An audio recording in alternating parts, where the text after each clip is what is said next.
I'm excited to read another Eric Carle story to you. This one is called The Tiny Seed.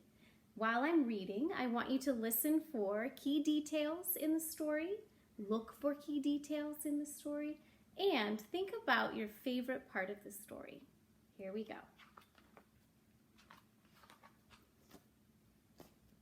It is autumn. A strong wind is blowing. It blows flower seeds high in the air and carries them far across the land. One of the seeds is tiny, smaller than any of the others. Will it be able to keep up with the others? And where are they all going? One of the seeds flies higher than the others. Up, up it goes. It flies too high and the sun's hot rays burn it up. But the tiny seed sails on with the others. Another seed lands on a tall and icy mountain. The ice never melts and the seed cannot grow. The rest of the seeds fly on, but the tiny seed does not go as fast as the others. Now they fly over the ocean. One seed falls into the water and drowns. The others sail on with the wind, but the tiny seed does not go as high as the others. One seed drifts down onto the desert. It is hot and dry, and the seed cannot grow. Now the tiny seed is flying very low, but the wind pushes it on with the others. Finally, the wind stops, and the seeds fall gently down on the ground. A bird comes by and eats one seed. The tiny seed is not eaten. It is so small that the bird does not see it. Now it is winter. After their long trip, the seeds settle down. They look just as if they are going to sleep in the earth. Snow falls and covers them like a soft white blanket. A hungry mouse that also lives in the ground eats a seed for his lunch, but the tiny seed lies very still and the mouse does not see it. Now it is spring. After a few months, the snow has melted. It is really spring. Birds fly by, the sun shines, rain falls. The seeds grow so round and full that they start to burst open a little. Now they are not seeds anymore, they are plants. First they send roots down into the earth. Then their little stems and leaves begin to grow up toward the sun and air.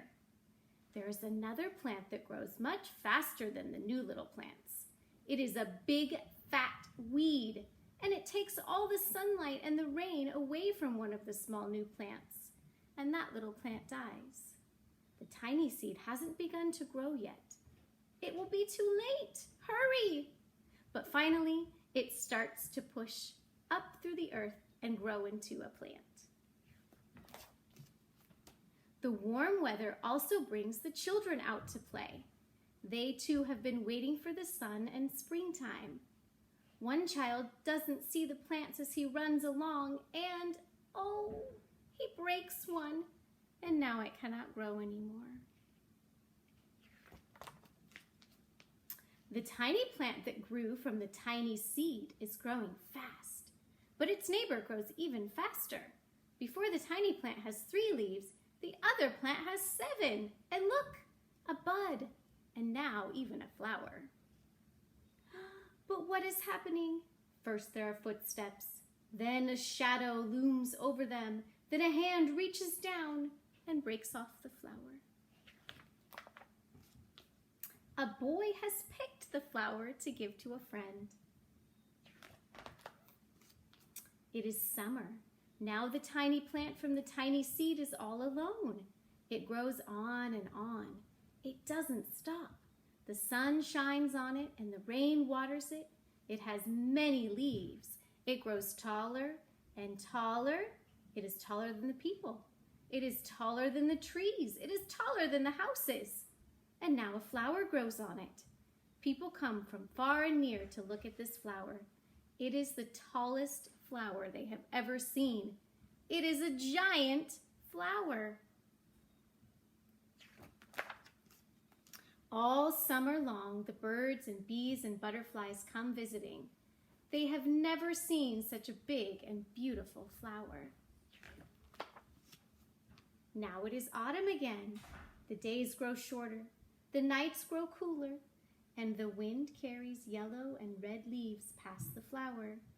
Some petals drop from the giant flower, and they sail along with the bright leaves over the land and down to the ground.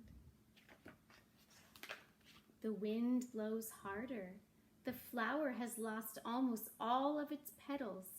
It sways and bends away from the wind, but the wind grows stronger and shakes the flower.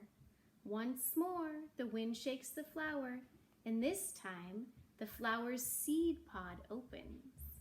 Out come many tiny seeds that quickly sail far away on the wind. The end. I hope you enjoyed listening to that story and looking at the beautiful pictures. My favorite part of the story is when the boy picks the flower and shares it with a friend. See you later.